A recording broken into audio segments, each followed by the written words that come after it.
We'll call the meeting to order. First thing on the agenda is the Pledge of Allegiance. If you rise and do the Pledge of Allegiance. I pledge allegiance to the flag of the United States of America and to the republic for which it stands, one nation, under God, indivisible, with liberty and justice for all.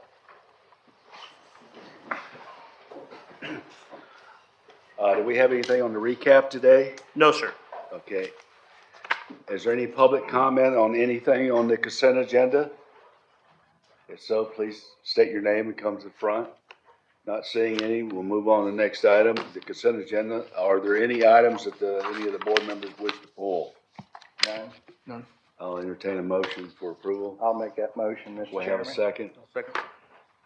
Does anyone from the audience wish to comment on anything on the consent agenda? Not seeing any, all in favor? Aye. Aye. Next item is moving on to be the administrative agenda. And, the first person is gonna be, Mr. Amber. Number 19. Mr. Amdor, yeah, number yeah, 19. David. Gotcha. Budget.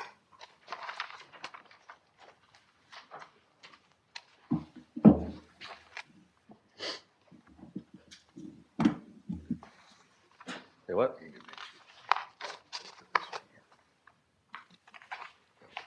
I don't know. Cool. All right. Good afternoon, Dave Amdor for the record. For administrative item number 19, we're requesting board approve the fiscal year 2025-26 Lee County Port Authority budget, the fiscal year 2025-26 rates and fees pursuant to the airline use and lease agreement, fiscal year 2025-26 compensation plan, fiscal year 2025-26 page field rates and charges, and then provide authorization for the executive director to make interfund transfers throughout the year as necessary to maintain proper cash flow. So the budget before you today is the same as what we presented to you at the May budget workshop, with very minor exceptions. So after our meeting with the signatory carriers and reconciling our budget model with our airport financial consultant, we made some very minor tweaks to space and how we allocate debt. There were no changes to any of the assumptions for any of the personnel expenses, operating expenses, or debt service amount. So today I'm just going to hit some of the highlights of the operating budgets for both RSW and Page Field. As a reminder from our budget workshop in May, but again, I don't plan to go over the full budget in detail as there were no changes in assumptions to what was presented to you a month ago. But if you got any questions on anything, please feel free to stop and ask. So on the first slide here, we have a summary of RSW's operating budget for fiscal year 2026. We're budgeting a slight decrease in passengers for 2026 budget. So as I mentioned at the workshop last month, we're forecasting to finish the year with 11.2 million total passengers, which would be a record fiscal year, but it would be below our 11.4 million passenger budget for this year. For next year's budget, we're assuming 1.5% growth over the current year forecast. So this factors in the projected schedules that our signatory carriers provide to us as well. So again, 11.4 million passengers, just about flat compared to last year. Landed weights on the next line down follows the same trend as passengers. And then we get into our revenues for next year on the next line down. And I'm going to come back to the revenues in just a moment. I'll touch on expenses first. In the middle of the page, we show our operating expenses for RSW. So operating expenses, not including personnel, are $57.5 million, which is a decrease of $132,000 or 0.23%. So I mentioned last month we've have some planned reductions in maintenance projects and utilities, and these reductions are partially offset by increases in our IT budget as well as our property insurance. So now I'll go over personnel expenses, which is the line just above operating expenses on the screen. Personnel expenses are budgeted to be $55.9 million, which is an increase of $2.7 million or 5.1%. The increases are attributable to the addition of 5 full-time positions, a proposed 5% pay plan adjustment effective October 1st, 2025, and that's pending feedback from the board. And then finally, an increase in the employer's share of employee health costs. So if we go down the page a little further, we show our debt service for the next year. Our debt service, which is like our mortgage payments, is projected to be $75 million compared to $65.3 million in this year's budget. This factors in a partial year of principal and interest for additional debt that we plan to borrow in early 2026, most likely in February, and that's to fund the rest of the project costs for Concourse E Internal Expansion Phase 1. So moving on from expenses, go up to revenues. A little further up the page. Airline revenue is budgeted to be $113.4 million, which is an increase of $11.3 million or 11%. This amount is driven by the expenses and debt service that I just went over. And then we recover a proportionate share of those costs through the rates and fees that I'll show on the next slide. On the next line down, we show our total non-airline revenues, which is projected to be just shy of $100 million. And that's flat compared to the prior year. We're showing noteworthy increases in parking and investment income, which are offset by decreases in rental car revenue and terminal concessions, which, as I mentioned last month, terminal concessions will be impacted by the ongoing construction going on in the terminal. So then when we put everything together and subtract out expenses and debt service from revenues, we have net funds remaining of $23.2 million. And based on our airline use and lease agreement, the airport's 70% portion is $16.3 million. And those funds then go to fund some of our smaller capital projects at the airport, or they remain in our discretionary reserve account for future use. So after factoring in all the assumptions, expenses, debt service, and estimated non-airline revenues, we develop our budget of rates and fees for the airline, which is on the next slide. The rates next year are expected to be $4.18 per 1,000 pounds that lands at RSW for our landing fee. That's an increase of 11 cents or 2.7%. The terminal rental rate is projected to be $218.54 per square foot for space rented inside the terminal. That's an increase of $41.44 or 23.4%. And again, that increase is primarily due to the additional debt service that we have coming on the books that goes towards funding the terminal projects. Our BHS fee, which recovers the cost of our baggage handling system, is set at $1.30 and is charged to airlines based on how many in-plane passengers they have. Our joint use fee covers space in the terminal the airlines share, such as the baggage claim area on the first level of the terminal. The cost for that space is similar to the VHS fee and is also divvied up based on passenger activity. And then finally, at the bottom of the page, our overall cost per in-plane passenger of the airlines is budgeted to be $14.03, which is an increase of $1.56 per in-plane passenger or 12.5%. So we met with the signatory carriers on May 22nd and presented the budget in detail. They were very appreciative of the decrease in operating expenses they just showed you, given that we've got planned increases we have in debt associated with our capital program. So we received multiple compliments on our efforts to contain costs, both in person at the meeting, via email after the meeting, and in a formal letter from the chair of the airline committee. Any questions on RSW before I move on to Pagefield? I think we've always been fortunate to have a good relationship with the carriers. A lot of moving parts in their world. I was just kind of curious of what you heard from them. Obviously, they're appreciative of the numbers you put together. Any surprises what you're hearing from them, their challenges going forward? No, they're just in an inflationary environment that we're in. We even had carriers that were sending out letters, encouraging us to have lower operating expenses. And given that there's a lot of terminal expansion going on across the country, they were just very complimentary of the fact that we were able to contain costs. I know there's been aircraft challenges, there've been pilot challenges and stuff, so interesting. I have a lot of friends who fly for the airline, just trying to see how this all rolls together, especially from our perspective. Thank you. Yep. Randy? Dave, on that last slide where the revenue sharing part is, down there at the bottom, that says projected 18 million, our cut. Isn't that what it says? I can't quite read it. FY26, our 70% portion is $16.3 million. Yeah, 70%. Is 16 million, is that what that number is? Yeah, 16.3. Yep. Okay. I may be wrong, but I thought that was like if we save money, we get that back. Like from the operating budget, if we save 20 million, we split it 70-30. Is that how that works or not? So at the end of the year, we do a settlement with the airlines based on actual costs. These are just projections. but it flows just like it's shown there. So it takes our total revenues less the expenses and the debt service, and then we split that So, 70/30. thank you. My question is this, wouldn't you make the budget so that that's zero and hope we got to 16 million at the end of the year? That because we were efficient and saved the money? How does that actually work? I must be confused. I want to make sure I understand the question. It's written into our airline agreement that we split 70/30, basically the total profits. And so that's how we negotiated. And Oh, so you're Projected. not doing efficiency and savings there. You're saying you're building in that profit.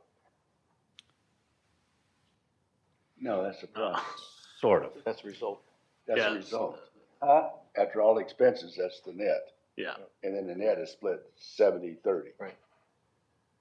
Okay. I was always under the impression that that number came from our efficiencies of running the budget well and saving that much money out of operating and then splitting what we saved by being efficient. That's not how that That's- works? That's figured into the net figure, all of those different items. Yeah, so that's why I was saying, I think, wouldn't you shoot for zero and hope you did it? Or, I don't know how you project in that you're gonna make that much money. So, Maybe you can, man, so with something like the operating costs, one of the things Dave alluded to that the airlines also noted is we're trying our best to keep our operating costs down. We could balloon those and get to potentially the condition that you're talking about, but that's not in our best interest. It's not in the airline's best interest. And it's contrary to our airline use and lease agreement. So in this model, we tried as accurately as possible. We have the adopted and then our proposed based on our forecast that at the end of the day, that airport revenue sharing, our 70%, we turn that back into the airport in the form of other projects. We could use it for what I think debt coverage, things of that nature. The airline share is that roughly 7 million forecasted, but again, at the end of the year, we do that true up to make sure the numbers all align. So essentially, the better that we do, the better the airlines do, but also the more money that we have to turn over into more projects at the airport. so the airlines are fully aware, I mean, I'm sure they sign off on it, but they're fully aware that you're projecting to make 16 million profit. Yes, And even if we did better with efficiencies, it could go to 20? correct. There's also the caveat in the agreement that they're covering our debt service. So if we fall between, I believe, what is it, Dave, 1.4? Yep. On the debt service ratio, that they're covering that spread.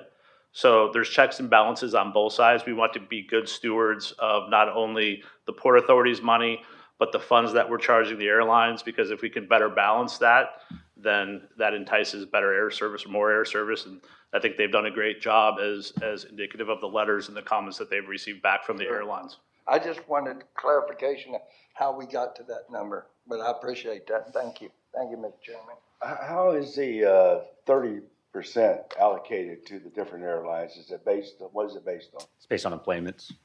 Okay. So we take actual employments at the end of the year. You see Delta at the top of the list, they're gonna get the biggest portion. Correct. Any other questions? Danny, you have any questions? Okay. Entertain a motion? I got 2 slides Oh, you left. got, oh, you're not. Almost done. Oh, Pagefield. Yeah, we'll talk Page Field real quick. So on this slide, we have a summary of Page Field's operating budget for fiscal year 2026. Total revenues for Page Field are budgeted to be $11.6 million, a $653,000 or 5.9% increase. The majority of the increase is attributable to increased net fuel sales. Total gallons sold are projected to be 2.4 million gallons, which is a 6.6% increase. Moving on to expenses, total personnel costs are projected to be $5.3 million, an increase of $263,000 or 5.2%. This assumes a 5% pay plan adjustment and factors in the previously mentioned increases to medical insurance premiums. We're also planning a 4% increase in hangar rents and an increase in tie downs from $54 to $75 to be more in line with other GA airports.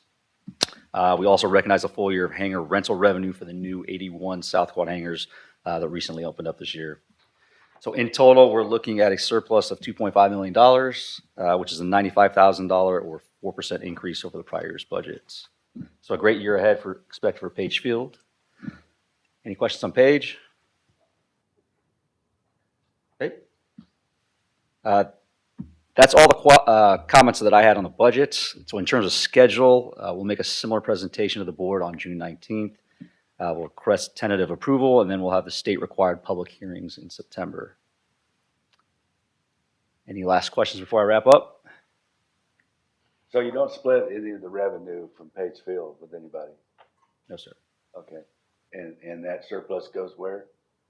Back into reserves to put towards Page Field's reserves that we then put towards construction at Page Field. Any other questions? I'm good. Okay, I'll entertain a motion.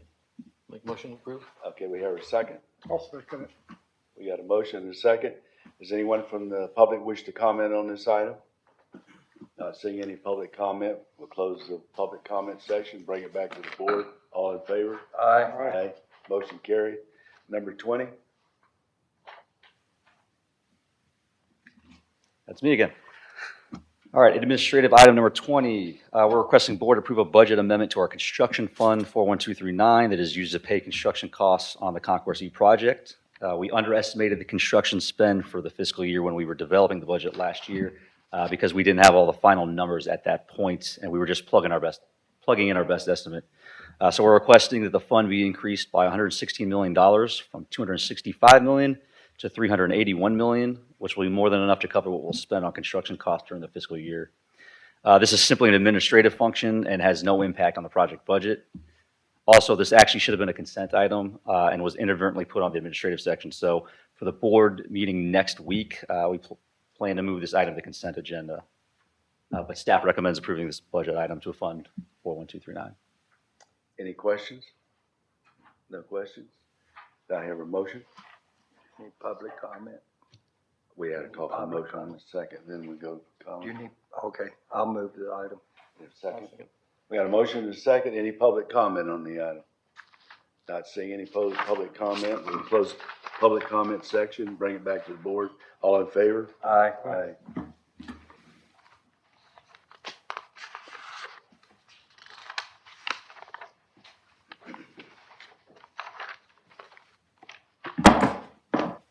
Steve? Good afternoon. Steve Roque for the record. This item approves the final 2-year renewal of our contract with Daifuku North America for the operation and maintenance of RSW's baggage handling system effective October 1st, 2025 through September 30th, 2027 at a monthly cost of approximately $233,000.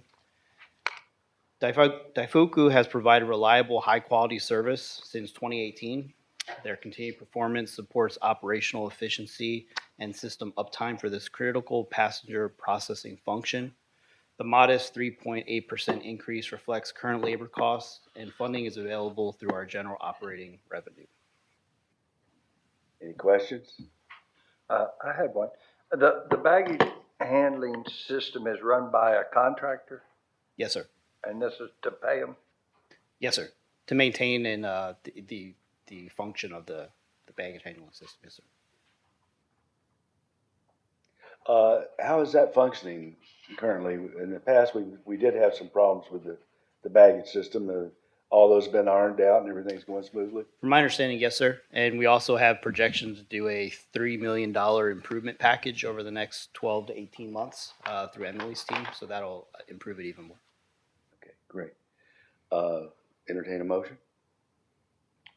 I'll make a motion. We got a motion. Do we have a second? I'll second it. We have a motion and a second. Any public comment on the item?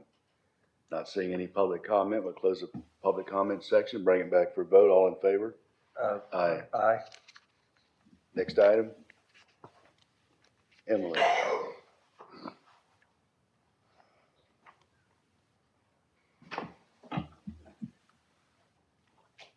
Good afternoon. For the record, Emily Underhill. Recently, the board selected a consultant, Schenkel Schultz, to perform design services related to a new consolidated maintenance facility at RSW. During the design, the Port Authority intends to have a construction manager that will participate in the design process and provide pre-construction activities and eventually oversee and manage the construction of the project. So to accomplish this, a request for qualifications was advertised back in October for a construction manager to support the RSW Consolidated Maintenance Facility project. On December 2nd, 9 RFQs were submitted. 2 were deemed non-responsive. To assist the Airport Special Management Committee in their evaluation and ranking of firms, the Staff Evaluation Committee meeting was held on March, and we have provided summaries that are attached to your green sheet on the top 3 firms. So based on this, staff recommends that the ASMC hear oral presentations by the 3 top scoring firms, which were number 1, Stevens Construction, number 2, DeAngelis Diamond Construction, and number 3, Charles Perry Partners. If the Special Management Committee's preference is to forego oral presentations prior to their ranking, staff would recommend that the Airport Special Management Committee rank firms in accordance with staff's review and scoring of the written qualifications. Any questions? I'd say we listen to oral arguments, oral presentation. All right. Any further questions? Okay, I entertain a motion. I would ask that Robert George come forward and randomly draw the order of presentations for your subsequent meeting.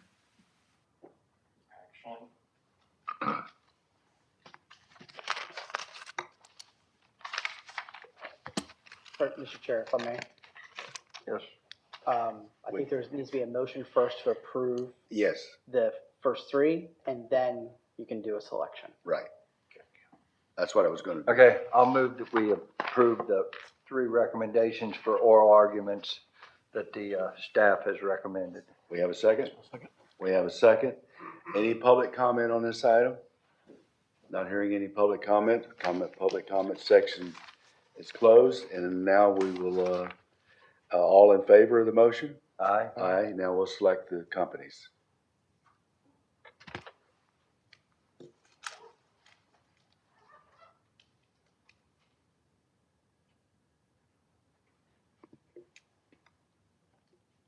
This will be the order of presentation.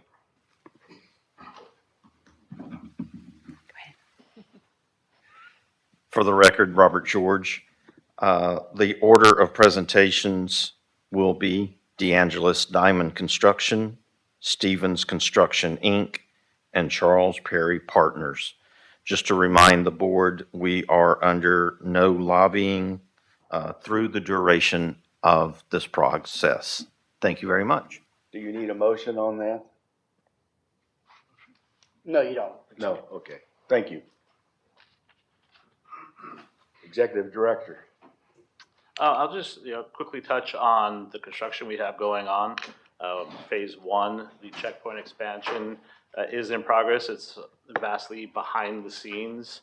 We can hear it, but we can't see it if you ask any of the employees who are wandering around the terminal complex. But there's a lot of work going on to that. If you saw phase 2, the 14-gate expansion, it's rising from the ground, so there's a lot of excitement behind that. So both are tracking very well, and the public safety building should get started here in the next few months as well. So a lot of excitement with the construction and the growth that we have going on around here. Thank you for that report. Port Attorney.